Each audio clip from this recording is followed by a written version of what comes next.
Hello বন্ধুরা, আজকে আমি আবার এসে গেছি পঞ্চম শ্রেণীর পাতাবাহার বই নিয়ে। বইয়ের প্রশ্ন যে একটি গল্প আছে ছেলেবেলা, সেই ছেলেবেলার প্রশ্ন উত্তর নিয়ে। গল্পটি লিখেছেন রবীন্দ্রনাথ ঠাকুর। তো চলো শুরু করা যাক। প্রথমে 1 নম্বর প্রশ্ন। 1-এর 1। এই 1 নম্বরে যে সঠিক উত্তরটি বেছে নিতে হবে। 1-এর 1, চিলেকোঠা হলো ছাদের উপরে সিঁড়ির ঘর। 1-এর 2, ভারতবর্ষের বিখ্যাত মরুভূমিটি হলো থর। 1-এর 3, লিভিংস্টোন ছিলেন স্কটল্যান্ড দেশের মানুষ। 1-এর 4, জুড়ি গাড়ি হলো ঘোড়ায় টানা গাড়ি। এবার 2, এখানে ক স্তম্ভের সঙ্গে খ স্তম্ভ মেলাতে হবে। কেতাব, বই। মরুভূমি, শুষ্ক জলহীন স্থান। ওয়েসিস, মরুদ্যান। সহিস, ঘোড়াকে দেখাশোনা করার লোক। চৌকিদার, পাহারাদার। এবার 3 নম্বর। 3-এর 1, আচ্ছা 3 নম্বরে বিমানটি খুঁজে লিখতে হবে। 3-এর 1, পুকুরের পাতিহাঁস, ঘাটে লোকজনের আনাগোনা, অর্ধেক পুকুর জোড়া বটগাছের ছায়া, জুড়ি গাড়ির সহিস। এখানে বিমানান হলো জুড়ি গাড়ির সহিস। তেতলা ঘর, 7 সমুদ্র, সেকেন্ড ক্লাস, পিলপে গাড়ি। এখানে বিমানান হলো 7 সমুদ্র। 3-এর 3, চুরিওয়ালা, ফেরিওয়ালা, সহিস, বালক সন্ন্যাসী। এখানে বিমানান হলো বালক সন্ন্যাসী। 3-এর 4, পিলপে গাড়ি, জুড়ি গাড়ি, গাড়ি বারান্দা। এখানে বিমানান হচ্ছে গাড়ি বারান্দা। এটা যতদূর সম্ভব রিক্সা হবে। আর উত্তরটি হচ্ছে গাড়ি বারান্দা। 3-এর 5, চিল, রোদ্দুর, দুপুর, লোকবসতি। বিমানান হলো লোকবসতি। এবার 4 নম্বর। 4 নম্বরে বলেছে এমন 5টি ইংরেজি শব্দ খুঁজে নিয়ে লিখতে হবে যেটি এই পাঠ্যাংশে আছে। তো এর উত্তর হলো railing, sofa, second class, Oasis. এরপর 5-এ বলেছে চুরিওয়ালা, ফেরিওয়ালা এরকম শব্দের শেষে ওয়ালা যোগ করে 5টি নতুন শব্দ তৈরি করো। তো এর উত্তর হলো বাড়িওয়ালা, রিক্সাওয়ালা, দুধওয়ালা, রিক্সা হবে, আকার হবে একটা, সবজিওয়ালা এবং বাসনওয়ালা। এবার 6 নম্বর।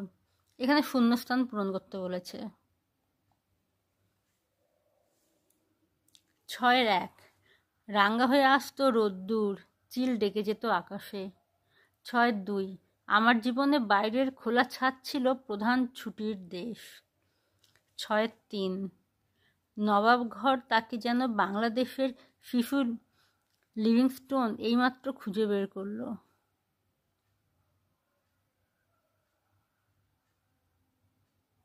6-এর 4, এই ছাদের মরুভূমিতে তখন একটা ওয়েসিস দেখা দিয়েছিল। 6-এর 5, নিচের দেউড়ির ঘণ্টায় বাজলো 4টে।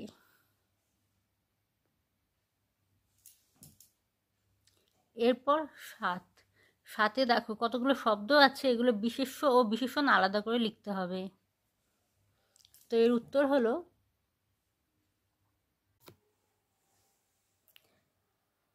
হলো দেখো বিশেষ্যর গ্রুপের মধ্যে পড়ছে চুড়ি, মাদুর, গড়ন, পুকুর, লোকজন। আর বিশেষণের মধ্যে পড়ছে বেলোয়ারি, ঝাঁকড়া, বিভাগী, দামি, নীল, গরম, ঘোলা। এরপর 8 নম্বর, ক্রিয়ার নিচে দাগ দাও। দেখো 8-এর 1, হঠাৎ তাদের হাঁক পৌঁছতো। এখানে উত্তর হলো পৌঁছতো। 8-এর 2, সেইখানে অত্যন্ত একলা হয়ে বসতুম। উত্তর হলো বসতুম। 8-এর 3, হাত গলিয়ে ঘরে ছিটকিনি দিতুম খুলে। উত্তর হলো দিতুম খুলে। ক্রিয়া, দেখো ক্রিয়া মানে কাজ করার কোনো শব্দকে বোঝালেই কোনো শব্দের মাধ্যমে যদি কাজ করা বোঝায় তাকে বলা হয় ক্রিয়া। 8-এর 4, ধারা জাল পড়তো সকল গায়ে, পড়তো।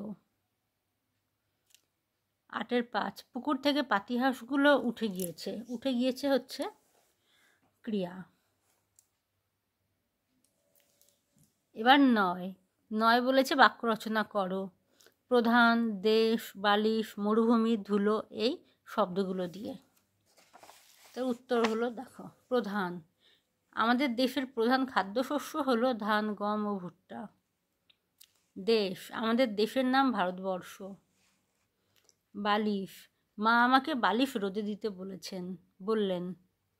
মরুভূমি, ভারতবর্ষের বিখ্যাত মরুভূমিটি হলো থর মরুভূমি। ধুলো, গোধূলি বেলায় গরুগুলো ধুলো উড়িয়ে গোয়ালে ফিরছে। এবার 10, এখানে বলেছে গ্রহণ শব্দটিকে দুটি আলাদা অর্থে ব্যবহার করে পৃথক বাক্য রচনা করো। তো এর উত্তর হলো গ্রহণ অর্থ হচ্ছে প্রাপ্তি, আর বাক্য রচনাটি হলো আমি তিথির দেওয়া উপহারটি গ্রহণ করলাম। একটি অর্থ হচ্ছে গ্রহণের গ্রাস, আজ বেলা 2টোয় রাহু সূর্যকে গ্রহণ করবে।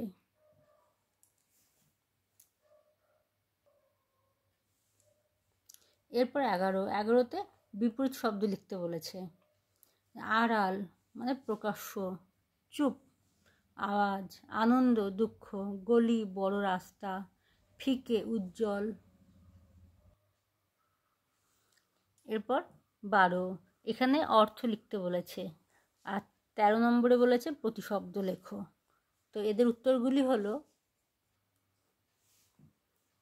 12 অর্থগুলি হলো মূর্তি, পাথর বা মাটি দিয়ে তৈরি কোনো প্রতিকৃতি। পিলপে গাড়ি, হাতিতে টানা গাড়ি। বিবাগী, সংসার ত্যাগী। নাগাল, নৈকট্য, দেউড়ি, সদর দরজা। এবং 13 প্রতিশব্দগুলি হলো, দেখো লিখে নাও, অনেকগুলো আছে, এগুলো 4টে করো তাহলেই যথেষ্ট। পৃথিবী, অবনী, ধরণী, ধরিত্রী, বসুধা। পাহাড়, পর্বত, গিরি, শৈল, শিখরী। আকাশ, গগন, শূন্য, শূন্যলোক, নভ, অম্বর। জল, পানি, বাড়ি, সলিল, উদক। গাছ, তরু, দ্রুম, মহিরুহ, উদ্ভিদ। এবার 14তে প্রশ্ন আছে।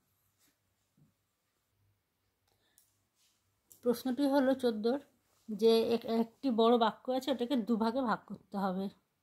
যেমন 14-1, আমার পিতা যখন বাড়ি থাকতেন তার জায়গা ছিল তেতলার ঘরে। উত্তর, আমার পিতা মাঝে মাঝে বাড়ি থাকতেন, দাঁড়ি, তার জায়গা ছিল তেতলার ঘরে। 14-2, আমি লুকিয়ে ছাদে উঠতুম প্রায় দুপুরবেলায়। এর উত্তর হচ্ছে আমি লুকিয়ে ছাদে উঠতুম, দাঁড়ি, আমি প্রায় দুপুরবেলা ছাদে উঠতুম। 14-3, হঠাৎ তাদের হাঁক পৌঁছতো যেখানে বালিশের উপর খোলা চুল এলিয়ে দিয়ে শুয়ে থাকতো বাড়ির বউ। উত্তর হচ্ছে হঠাৎ তাদের হাঁক গিয়ে পৌঁছতো, দাঁড়ি, বালিশের উপর খোলা চুল এড়িয়ে দিয়ে শুয়ে থাকতো বাড়ির বউ। 14-4, বিছানার একখানা চাদর নিয়ে গা মুছে সহজ মানুষ হয়ে বসতুম। উত্তর, বিছানার একখানা চাদর নিয়ে গা মুছতুম, দাঁড়ি, গা মুছে সহজ মানুষ হয়ে বসতুম। এবার 14-5, গরম বাতাস হু হু করে ছুটে যাচ্ছে ধুলো উড়িয়ে। গরম বাতাস হু হু করে ছুটে যাচ্ছে, দাঁড়ি, বাতাসে ধুলো উঠছে।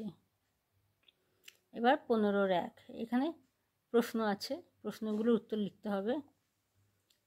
কলকাতায় রবীন্দ্রনাথের বাড়িটি কী নামে বিশ্বজুড়ে পরিচিত?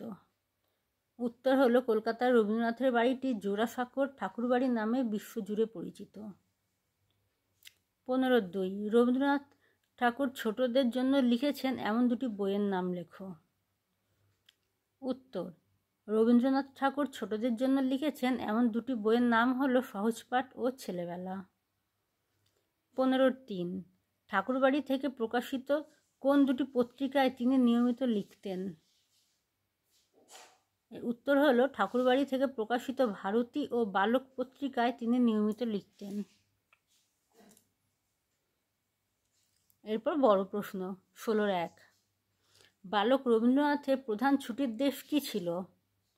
উত্তর, কবিগুরু রবীন্দ্রনাথ ঠাকুরের লেখা ছেলেবেলা গল্পে বালক রবীন্দ্রনাথের প্রধান ছুটির দেশ ছিল তার বাড়ির খোলা ছাদ। 16-2, তার বাড়ির নিচতলায় বারান্দায় বসে রেলিংয়ের ফাঁক দিয়ে কি কি দেখা যেত? উত্তর, তার বাড়ির নিচতলায় বারান্দায় বসে রেলিংয়ের ফাঁক দিয়ে রাস্তার লোক চলাচল দেখা যেত। 16-3, পাঠ্যাংশে ওয়েসিসের প্রসঙ্গ কিভাবে রয়েছে? গরমকালে দুপুরবেলা ছাদের উপর দিয়ে যখন গরম বাতাস হু করে ধুলো উড়িয়ে বয়ে যেত, তখন বালক লেখক রবীন্দ্রনাথের ছাদটাকে মরুভূমি আর তেতালার নাবার ঘর অর্থাৎ স্নান করার ঘরটাকে মনে হতো ওয়েসিস। 14-4, পাঠ্যাংশে রবীন্দ্রনাথের পিতার সম্পর্কে কি জানতে পারো? উত্তর, লেখক রবীন্দ্রনাথের পিতা ছিলেন ধার্মিক প্রকৃতির মানুষ। তিনি ভোরবেলা সূর্য ওঠার আগে হাত দুটি কোলে জোর করে সাদা পাথরের মূর্তির মতো ছাদে চুপ করে বসে থাকতেন। মাঝে মাঝে তিনি অনেক দিনের জন্য পাহাড় পর্বতে চলে যেতেন। 16-5, পিতার কলঘরের প্রতি ছোট্ট রবির আকর্ষণের কথা কিভাবে জানা গেল? উত্তর, গ্রীষ্মের প্রচণ্ড গরমে ছোট্ট রবি তার পিতার স্নান ঘরটাকে মনে করত যেন মরুভূমির মধ্যে ওয়েসিস। সেখানে যেতে সে খুবই ভালোবাসত। সে মনে করত সেই ঘরটা যেন লিভিংস্টোনের এইমাত্র খুঁজে পাওয়া নতুন দেশ। সেখানে গিয়ে সে স্নান করত এবং বিছানার একখানা চাদর নিয়ে গা মুছে ফেলত। 16-6, ছুটি শেষের দিকে এসে পৌঁছলে রবির মনের ভাব কেমন হতো? উত্তর, ছুটি শেষের দিকে এসে পৌঁছলে রবির মনে হতো রবিবারের বিকেলের আকাশটা বিশ্রীভাবে মুখ বিগড়ে আছে, আর আসছে সোমবারে হা করা মুখের গ্রহণ লাগানো ছায়া যেন তাকে গিলতে শুরু করেছে।